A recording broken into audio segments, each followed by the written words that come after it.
ॐ वंशी विभूषितकरान्नवनीरदावात् पीताम्बरादरुणबिम्बफलाधरोष्टात् पूर्णेन्दुसुन्दरमुखादरविन्दनेत्रात् कृष्णात् परं किमपि तत्त्वमहं न जाने।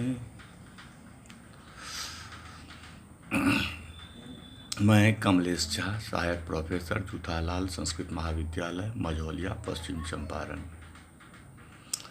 मैं आज उपशास्त्री के छात्रों के लिए एवं शास्त्री प्रथम खंड के छात्रों के लिए, जिनको अनिवार्य प्रथम पत्र के रूप में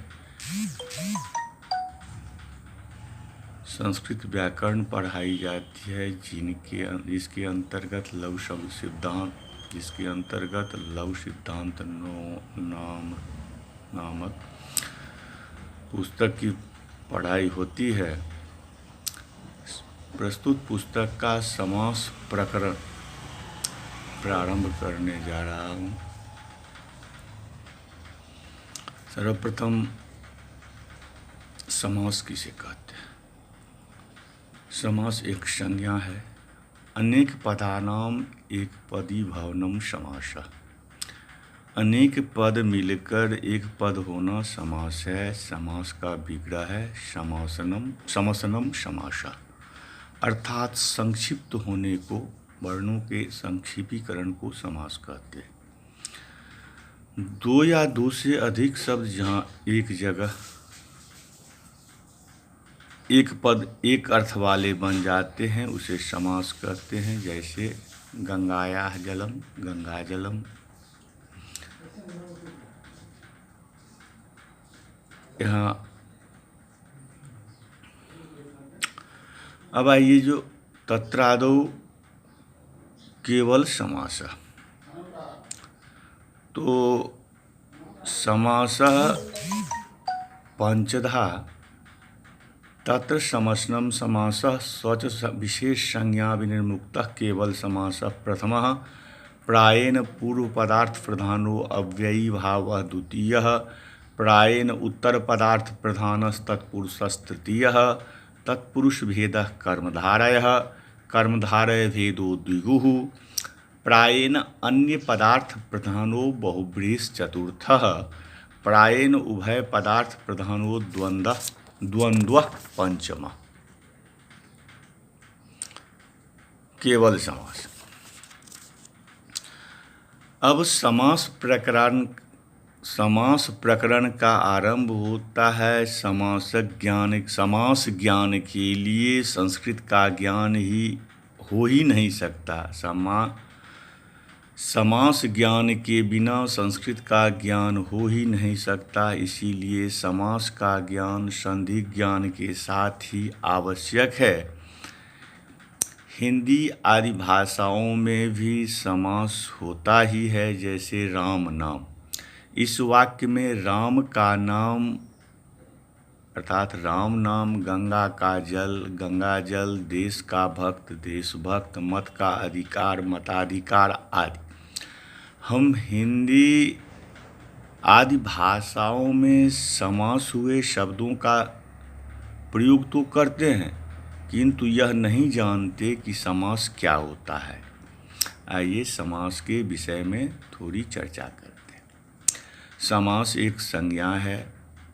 अनेक पदानाम एक पदी भवनम समासः। अनेक पद मिलकर एक पद होना समास है। समास का विग्रह है समसनम समासः, अर्थात वर्णों का संक्षिप्तीकरण करने को समास कहते हैं। दो या दो से अधिक शब्द जहाँ एक जगह एक पद एक अर्थ वाले बन जाते हैं उसे समास कहते हैं। जैसे गंगायाः जलम में गंगायाः षष्ठ्यंत अलग पद है और जलम प्रथमांत अलग पद है।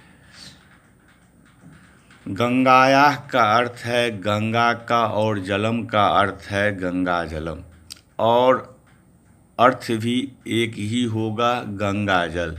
इसीलिए कहा जाता है कि समास में एकार्थी भाव रूप सामर्थ्य रहता है।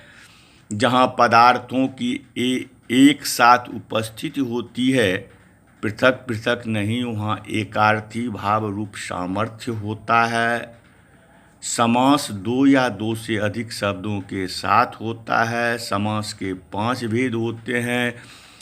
केवल या सामान्य समास, अव्ययी भाव समास, तत्पुरुष समास, बहुब्रीहि समास और द्वंद्व समास। केवल समास, इस समास में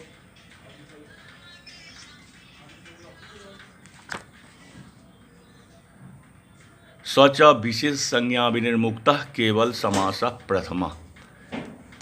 इस समास में समास तो होता है किंतु समास विशेष की संज्ञा नहीं होती है, इसीलिए केवल समास कहा जाता है। इसका उदाहरण है भूतपूर्व। अव्ययी भाव समास, इस समास में प्रायः अव्यय पूर्व में होता है। समास होने के बाद पूरा शब्द अव्ययी भावश्च से अव्यय बन जाता है।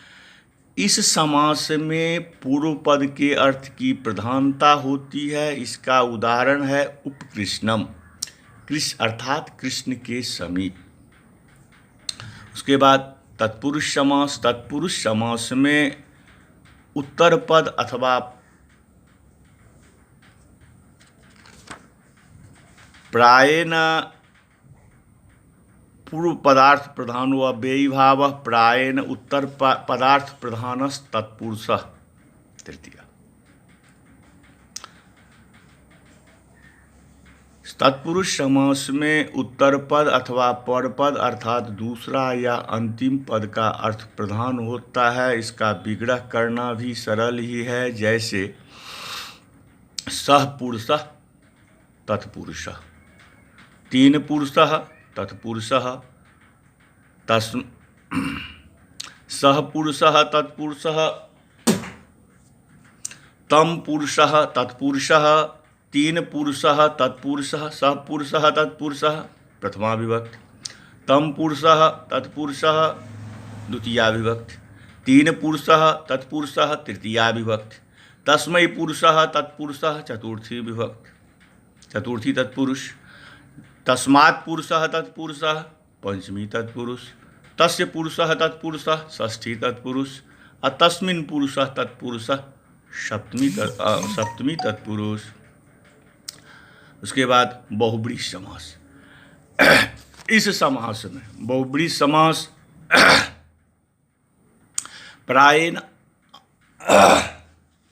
प्रायेण अन्य पदार्थ प्रधानो बहुब्रीहिश्च चतुर्था। इस समास में पूर्व पद का अर्थ भी प्रधान नहीं होता और उत्तर पद का अर्थ भी प्रधान नहीं होता, किंतु किसी अन्य दूसरे अर्थ की प्रधानता होती है। जैसे पीतानि अंबरानि जस्य सौ पीतांबरः, पीले कपड़े हैं जिनके, अर्थात कृष्ण। समास होने के बाद यहाँ पर पीत का अर्थ भी प्रधान नहीं है और अंबर का अर्थ भी प्रधान नहीं है, किंतु अन्य पदार्थ कृष्ण का अर्थ प्रधान हो गया, इसीलिए बहुब्रीहि समास अन्य पदार्थ प्रधान माना जाता है। अब पांचवा भेद हुआ द्वंद्व समास। प्रायेण उभय पदार्थ प्रधानो द्वंद्व पंचमा। द्वंद्व समास के लिए जितने शब्द लिए गए हैं उन सभी शब्दों का अर्थ प्रधान होता है, अर्थात उभय पदार्थ प्रधान द्वंद्व समास होता है, जिनके दोनों पद प्रधान होते हैं। इसके उदाहरण है रामश्च कृष्णश्च रामकृष्णो, माता च पिता च पितरो, भ्राता च भगिनी च भ्रातृभगिन्यो। इसके अतिरिक्त भी नए कर्मधारय द्विगु उपपद समास आदि अनेक समास माने गए हैं, किंतु इन्हीं पांचों के अंतर्गत आने के कारण पृथक नहीं कहा गया है। इस प्रकरण से यहाँ दिग्दर्शन मात्र कराया गया है, विशेष रूप तो इनका प्रकरण अलग अलग आगे चलेंगे। विग्रह विग्रह, समास में विग्रह बनाया जाता है। आपने विग्रह कृदंत में भी बनाया है और आगे तद्धित में भी बनाएंगे। कृत, तद्धित, समास आदि की वृत्तियों का अवबोध, अर्थबोध कराने के लिए, कृत, तद्धित, समास आदि की वृत्तियों का अर्थबोध कराने के लिए जो वाक्य या पदावली हुई है उसे विग्रह करते हैं। जैसे राज्ञः पुरुषः, यह राजपुरुष का विग्रह है, षष्ठी तत्पुरुष है। इसी प्रकार पीतानि अंबरानि यस्य, यह पीतांबर का विग्रह है। विग्रह भी दो प्रकार के होते हैं, लौकिक विग्रह और अलौकिक विग्रह। लोक में प्रयुक्त होने वाला विग्रह लौकिक विग्रह है, जैसे राज्ञः पुरुषः। कहने से राजा का आदमी, उसका अर्थ होता है राजा का आदमी, यह अर्थ लोक का सामान्य आदमी कर लेता है। किंतु अलौकिक विग्रह केवल व्याकरण की प्रक्रिया के लिए ही होता है। जैसे राजन, षष्ठी विभक्ति में राजन, ङस, पुरुष, सु। यहाँ राज्ञः में जो विभक्ति है वह ङस है और पुरुष में जो विभक्ति है वह सु है, प्रथमा विभक्ति है। राजन में ङस षष्ठी विभक्ति है। हम लोग राजन ङस पुरुष सु का प्रयोग नहीं कर सकते। सबके समझने के लिए राज्ञः पुरुषः ही बोलना पड़ेगा। इसी प्रकार देवदत्तः गृहं गच्छति के लिए देवदत्त जोड़ सु, गृह जोड़ अम, गच्छ जोड़ लट ऐसा नहीं बोल सकते। इससे यह ज्ञात होता है कि लोक में प्रयोग करने के योग्य विग्रह को लौकिक विग्रह और व्याकरण शास्त्र की प्रक्रिया को सिद्ध करने के लिए बनाए गए विग्रह को अलौकिक विग्रह कहते हैं।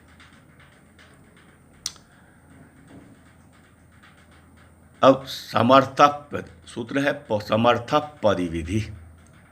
पद संबंधी जो विधि समर्थाश्रितो बोध्यः।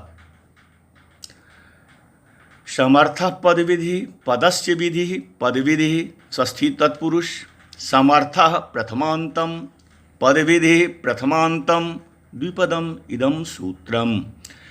नियम करने के कारण यह परिभाषा सूत्र है। इसको परिभाषा मान करके यह नियम बनता है कि संपूर्ण पाणिनीय अष्टाध्यायी में जहाँ कहीं भी पदों से संबंधी कार्य कहा जाएगा वह कार्य समर्थ पदों के आश्रय पर ही होगा, असमर्थ पदों के नहीं।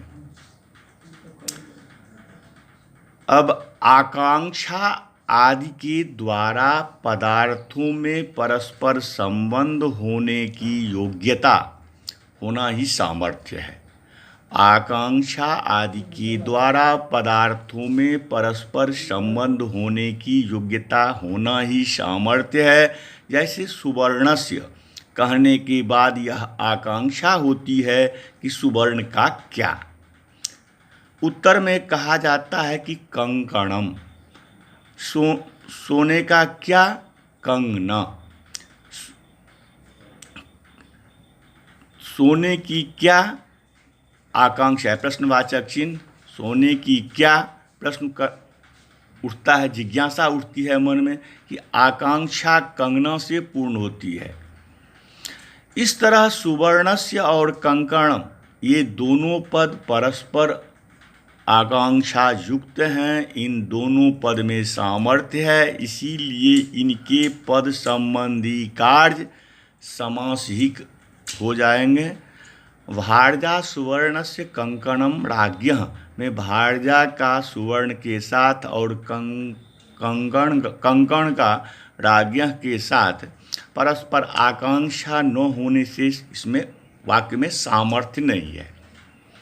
अतः इन दो पदों का समास नहीं होता। सामर्थ्य दो प्रकार का होता है, व्यपेक्षा और एकार्थी भाव। वाक्य में परस्पर अन्वय होने की योग्यता रूप जो सामर्थ्य होती है वाक्य में परस्पर अन्वय होने की योग्यता रूप जो सामर्थ्य होता है उसे व्यपेक्षा रूप सामर्थ्य कहा जाता है।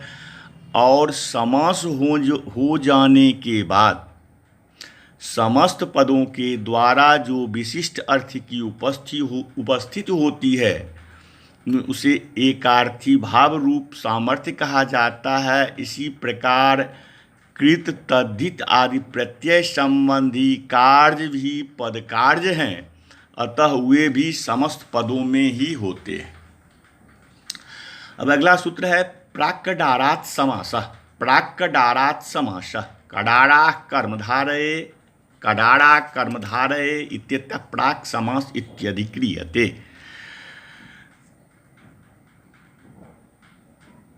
प्राक्कडारात् समासः प्राक् अव्ययपदम, कडारात् पंचम्यंतम, समासः प्रथमांतम, त्रिपदम इदम सूत्रम, यह अधिकार सूत्र है। कडारा कर्मधारय इस सूत्र से पूर्व तक इस सूत्र का अर्थात समासः इस पद का अधिकार चलता है तथा ससुपा यह सूत्र प्राक्कडारात् समासः सूत्र से लेकर कडारा कर्मधारय इन दोनों सूत्रों के मध्य में आता है। अतः इस सूत्र में भी समासः का अधिकार होने से इस सूत्र में समास पद आता है। जहाँ जहाँ भी समास का अधिकार आता है, जहाँ जहाँ भी समास का अधिकार जाता है और उन सूत्रों से जो कार्य होता है उसे समास कहते हैं।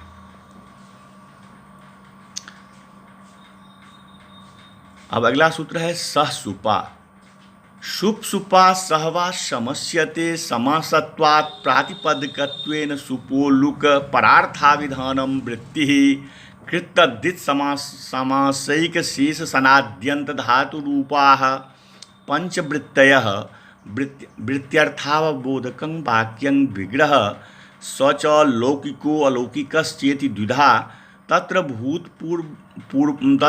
पूर्वं भूतः इति लौकिकः पूर्वं भूतसु इति अलौकिकः भूतपूर्वः भूतपूर्वे चरण इति निर्देशात् पूर्वनिपातः। अब यहाँ सुपसुपा यह सह अव्ययपदम सुपा तृतीयांतम द्विपदम इदम सूत्रम। इस सूत्र में शुभा मंत्रिते परांग वत्स्वरे से सुप और प्राक्कडारात् समास से समास की अनुवृत्ति आती है। स्वसुपा सूत्र में शुभा मंत्रिते परांग वत्स्वरे से सुप और प्राक्कडारात् समास से समास की अनुवृत्ति आती है। समर्थः पदविद इस परिभाषा सूत्र से समास के सभी सूत्रों में समास समर्थाश्रित होना चाहिए, यह नियम बनता है। शुभंत का सुप सुपा सहवा समस्यते, शुभंत का समर्थ सुबंत के साथ समास होता है। समास होने के बाद कृत तद्धित समासाश्च सूत्र से प्रातिपदिक संज्ञा होती है और प्रातिपदिक के अवयव सुप का सुपो धातु प्रातिपदिकयों से लुक हो जाता है। अब परार्थाविधानम वृत्ति ही समास आदि में जब पद अपने स्वार्थ को पूर्णतया या अंशतः छोड़कर एक विशिष्ट अर्थ को कहने लग जाते हैं तो उसे आचार्यों ने वृत्ति कहा है। वृत्ति में शब्दों का अर्थ मिश्रित होकर एकाकार अर्थ का रूप धारण कर लेता है। यह वृत्ति 5 प्रकार के होते हैं: कृदंत वृत्ति, तद्धित वृत्ति, समास वृत्ति, एक शेष वृत्ति और सनाद्यंत धातु वृत्ति। वृत्ति 5 प्रकार के होते हैं: कृदंत वृत्ति, समास वृत्ति, एक शेष वृत्ति और सनाद्यंत धातु वृत्ति। वृत्त्यर्थावबोधकं वाक्यं विग्रह स्वच लौकिको अलौकिकश्च। वृत्ति के अर्थ का बोध कराने के लिए जो वाक्य होता है उसे विग्रह कहते हैं। वह लौकिक और अलौकिक भेद से दो प्रकार का होता है। जो लोक के लिए समझने लायक विग्रह होता है उसे हम लौकिक विग्रह कहते हैं, और जो केवल व्याकरण के सूत्रादि की प्रवृत्ति के लिए अर्थात शास्त्रीय निर्वाह के लिए विग्रह होता है उसे हम अलौकिक विग्रह कहते हैं। अब इसका प्रयोग हुआ भूतपूर्व। भूतपूर्व का अर्थ होता है जो पहले हुआ हो। पूर्वम भूतः यह लौकिक विग्रह, और पूर्वम भूतसु। पूर्वम भूतः यह लौकिक विग्रह है और पूर्वम भूतसु यह अलौकिक विग्रह है। लौकिक विग्रह में पूर्व के बाद अम विभक्ति है और भूत के बाद सु विभक्ति है। लौकिक विग्रह में विभक्ति को जोड़कर प्रयोग किया गया है और अलौकिक विग्रह में विभक्ति को अलग ही रखा गया है। पूर्व अम भूत सु इत अलौकिक विग्रह में समास करने के लिए सूत्र लगा सह सुपा। सुबंत का समर्थ सुबंत के साथ विकल्प से समास होता है। सुबंत है पूर्व अम भूतसु। पूर्व अम भूतसु का समास हो गया, अर्थात यह पूरा समुदाय समास संज्ञा को प्राप्त हो गया। समास करने के बाद पूर्व अम भूतसु इस समुदाय को कृत तद्धित समासाश्च सूत्र से प्रातिपदिक संज्ञा हो गई। अब हुआ पूर्व अम भूतसु, यह पूरा समुदाय प्रातिपदिक कहलाया, इसीलिए इसमें लगे हुए प्रत्यय प्रातिपदिक के अवयव बन गए। अम और सु इन दो प्रत्ययों का सुपो धातु प्रातिपदिकयों से लुक हुआ तो पूर्वम भूत बना। भूतपूर्वे चरट इस सूत्र से भूत का पहले प्रयोग और पूर्व का बाद में प्रयोग किया है। पाणिनि जी ने इस निर्देश को मानकर हम भी भूत शब्द का पहले प्रयोग करते हैं। भूतपूर्व बना। पहले पूर्व अम भूतसु की प्रातिपदिक संज्ञा की गई थी, किंतु वह अब बदल गया, भूतपूर्व बना। फिर भी वह प्रातिपदिक बना हुआ है, क्योंकि एक परिभाषा है एक देश विकृत मनन्यवत। एक भाग में कोई विकार आ जाए तो वह कोई दूसरा अर्थ नहीं बन जाता, दूसरा नहीं बन जाता, वह ही रहता है। अर्थात किसी कुत्ते की पूंछ कट जाए तो वह कुत्ता ही रहता है, न कि गधा या बैल बन जाता है, अन्य प्राणी कहलाता। इस प्रकार इस परिभाषा के बल पर पहले के प्रातिपदिक में विकृत आने पर भी प्रातिपदिकत्व बना रहता है। अतः भूतपूर्व को प्रातिपदिक मानकर सुविभक्त आई, उसको ऋत्व और विसर्ग हुआ, भूतपूर्व सिद्ध हो गया। अब इवेन सह वार्तिक है। इवेन सह समासो विभक्ति लोपश्च बागर्थो इव बागर्थाविव।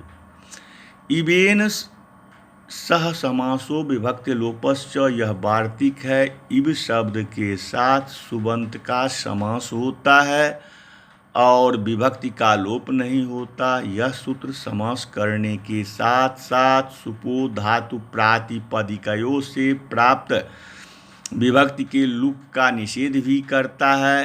उदाहरण है बागर्थो इव बागर्थाविव। बागर्थाविव का अर्थ होता है वाणी और अर्थ की तरह। वाणी और अर्थ की तरह। बागर्थो इव यह लौकिक विग्रह और बागर्थ औ इव यह अलौकिक विग्रह है। अलौकिक विग्रह में समास करने के लिए वार्तिक लगा। इवेन सह समासो विभक्ति लोपश्च। इसके द्वारा समास होने के बाद वागर्थ औ इव की प्रातिपदिक संज्ञा हो गई और बीच में विद्यमान औ विभक्ति का सुपो धातु प्रातिपदिकयों से लुक प्राप्त हुआ। तो इसी वार्तिक के द्वारा उसके अलुक का विधान हुआ, वागर्थो इव बना। औकार के स्थान पर एचो आयवायावश से आव आदेश होकर वागर्थाविव बन गया। अब समास की प्रक्रिया में कुछ बातों पर ध्यान भी देना है। समास किसके किसके, समास के लिए क्या सब पदों को आकांक्षा रहती है, पदों में आकांक्षा रहती है। समास हमेशा समर्थ अर्थात परस्पर आकांक्षा वाले पदों में ही होता है। दूसरा, समास में लौकिक और अलौकिक दो प्रकार के विग्रह होते हैं और अलौकिक विग्रह में ही समास करने वाला सूत्र लगता है। समास करने के लिए किसी सूत्र या वार्तिक की प्रवृत्ति होती है।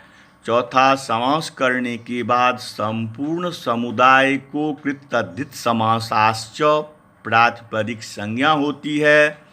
पांचवा, समास के बाद दो शब्दों में किसका पूर्व निपात अर्थात पूर्व में प्रयोग हो यह निर्णय किया जाता है। जो आगे के अगला प्रकरण में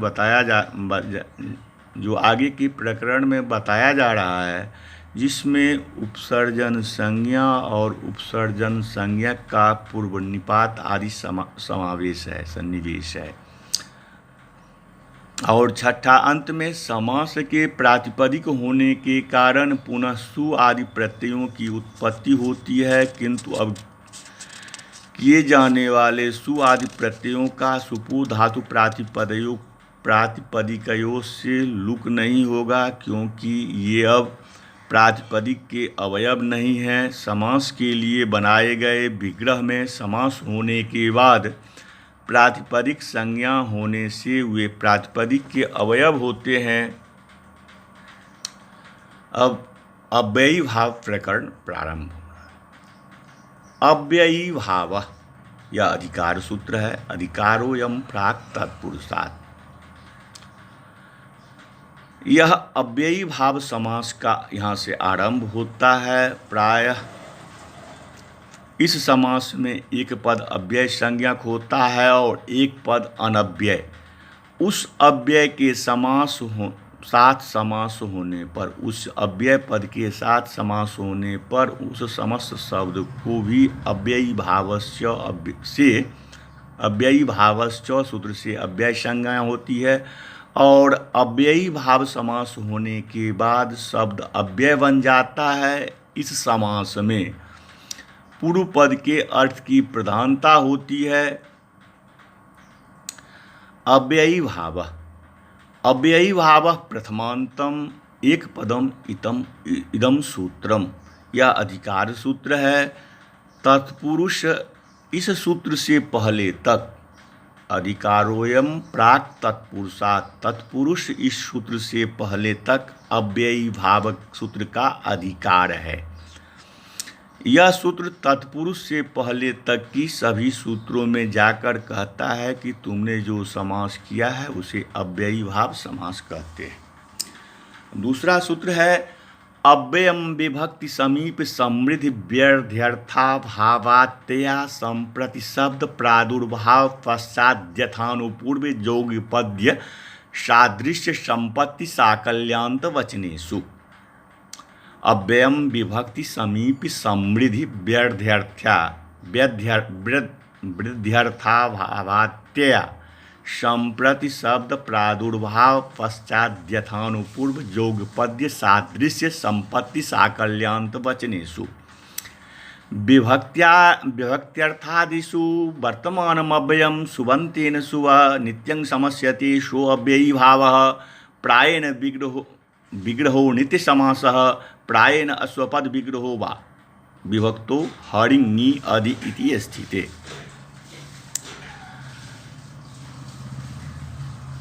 अब अव्ययम विभक्ति समीप समृद्धि व्यर्थ्यर्था भावात्या संप्रति शब्द प्रादुर्भाव पश्चात यथानुपूर्व जोगपद्य सादृश्य संपत्ति साकल्यांत वचनेषु, अर्थात विभक्तिश्च समीपम च समृद्धिश्च व्यर्धिश्च अर्थाभावश्च अत्ययश्च असंप्रतिश्च शब्द प्रादुर्भावश्च पश्चाच्च यथाच आनुपूर्व्यञ्च जोगपद्यञ्च सादृश्यञ्च संपत्तिश्च साकल्यञ्च अंतवचनञ्च तेषाम् इतरेतर जोग द्वंद्वो विभक्ति समीप समृद्धि व्यर्थ्यर्था भावात्या संप्रति शब्द प्रादुर्भाव पश्चात यथानुपूर्व पूर्व जोगपद्य सादृश्य संपत्ति साकल्यांत वचनानि तेषु अव्ययम विभक्ति समीप समृद्ध व्यर्थ्यर्था भावात्या संप्रति शब्द प्रादुर्भाव पश्चात यथानुपूर्व जोगपद्य सादृश्य संपत्ति साकल्यांत वचनेषु सप्तम्यंतम द्विपदम इदम सूत्रम। इस सूत्र में शुभामंत्रिते परांग वत्स्वरे से सुप तथा ससुपा से सह की अनुवृत्ति आती है। समर्थ पदविधि परिभाषा सूत्र का अर्थ भी उपस्थित रहता है।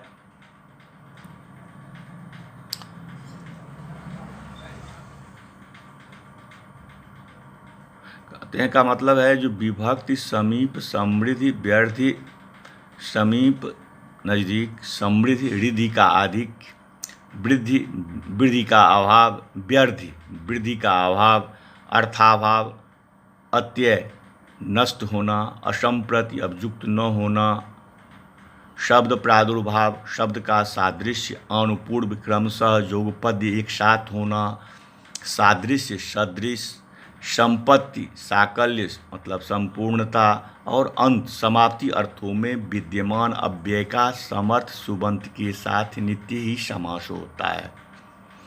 अब अगला सूत्र है प्रथमा निर्दिष्टम समास उपसर्जनम।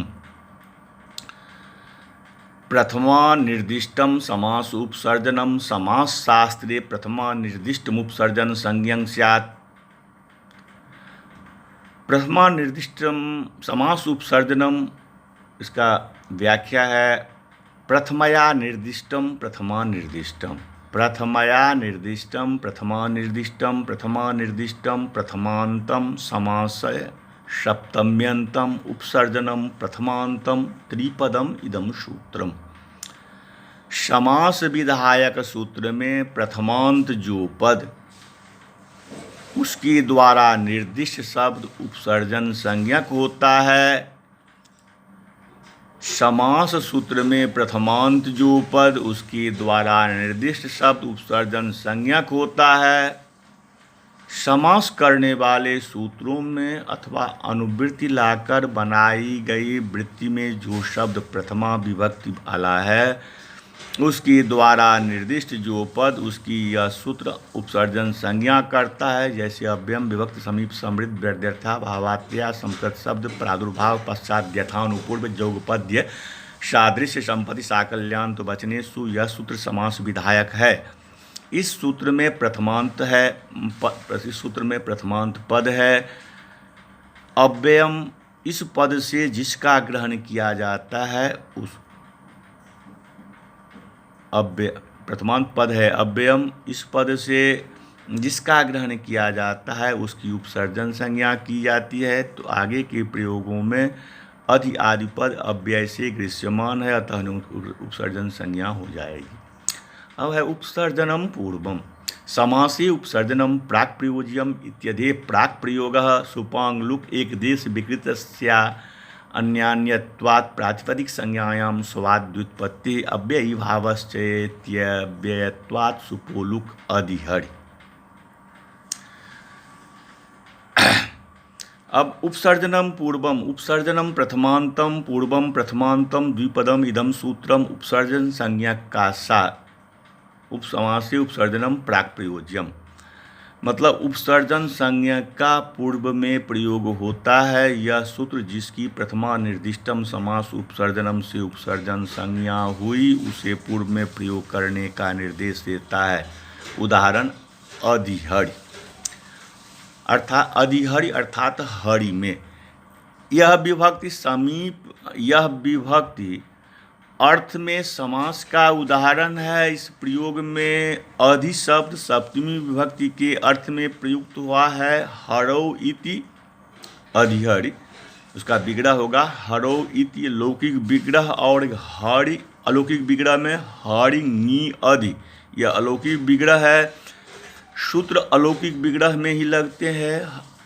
अब हरि ङी अधि, इस अलौकिक विग्रह में समास करने के लिए सूत्र लगा। अव्ययम विभक्ति समीप समृद्ध व्यर्थ्या भावात्या संप्रति शब्द प्रादुर्भाव यथान्य पश्चात यथानुपूर्व जोगपद सादृश्य संपत्ति साकल्यांत वचने सु अव्यय का विभक्ति आदि अर्थों में समर्थ सुबंत के साथ समास होता है। यह अव्यय है अधि, इसके साथ सामर्थ्य रखने वाला समर्थ सुबंत है हरि ङी। इस सूत्र में हरि ङी अधि का समास हो गया, अर्थात वह पूरा समुदाय समास संज्ञा को प्राप्त हो गया। समास करने के बाद हरि ङी अधि इस समुदाय को कृततद्धित समासाश्च सूत्र से प्रातिपदिक संज्ञा हुई। हरि ङी अधि, यह पूरा समुदाय प्रातिपदिक कहलाया, इसीलिए इसमें लगा ङी प्रत्यय, प्रातिपदिक का अवयव बन गया। ङी का सुपो धातु प्रातिपदिकयों से लुक हुआ, हरि अधि बना। अव्ययम विभक्ति इत्यादि न इस सूत्र से समास विधायक सूत्र में प्रथमांत पद है अव्ययम। इस पद से निर्दिष्ट है अधि, अतः अधि की प्रथमा निर्दिष्टम समास उपसर्जनम से उपसर्जन संज्ञा हो गई। तो उपसर्जनम पूर्वम से उपसर्जन संज्ञक अधि का पूर्व प्रयोग हुआ। अब अधिहरि नहीं बना, अर्थात इसमें पद में था पूर्व में आ गया अधिहरि बना। पहले हरि ङी अधि तो प्रातिपदिक संज्ञा की गई थी, किंतु अब वो बदल गया अधिहरि बना, फिर भी वह प्रातिपदिक बना हुआ है। तो एक देश विकृत मनन्यवत इस वार्तिक के बल पर विकृत होने पर इस परिभाषा सूत्र के बल पर वह प्रातिपदिक बना ही रहता है। अतः अधिहरि को प्रातिपदिक मानकर सुविभक्ति आई और अव्यय प्रकरण के अव्ययी भावस्य से अव्यय संज्ञक होने के कारण अधिहरि इस प्रातिपदिक से आई विभक्ति का अव्ययादाप सुप से लुक हुआ, अधिहरि प्रयोग सिद्ध हो गया। अब अगला सूत्र है अव्ययी भावस्य। अव्ययी भाव प्रथमांतम च अव्यय पदम द्विपदम इदम सूत्रम। इस सूत्र से नपुंसक से नपुंसकम की अनुवृत्ति आती है। सूत्र का वृत्ति बताता है अव्ययी भाव समास होने के बाद सिद्ध शब्द नपुंसक लिंग वाला हो जाता है। नाव्ययी भावात् अतो अम तो पंचम्या। नो अव्यय पदम अव्ययी भावात् पंचम्यंत पदम, अतः पंचम्यंतम अम प्रथमांतम तु अव्यय पदम अपंचम्या षष्ठ्यंतम अनेक पदम इदम सूत्रम। इस सूत्र में अव्ययादाप सुप से सुप और ण्य क्षत्रियार्थ णितो युणिलुक ण्यो से लुक की अनुवृत्ति आती है। अदंत अव्यय से परे सुप का लुक नहीं होता। साथ ही पंचमी विभक्ति को छोड़कर अन्य विभक्तियों के स्थान पर अम आदेश होता है। यह सूत्र अव्ययादाप सुप से प्राप्त सुप के लुक का निषेध करता है और साथ साथ सुप विभक्ति के स्थान पर अम आदेश भी करता है, किंतु पंचमी विभक्ति के स्थान पर नहीं करता। इस प्रकार आज के पाठ को यहीं विराम दिया जाता है। नमस्कार।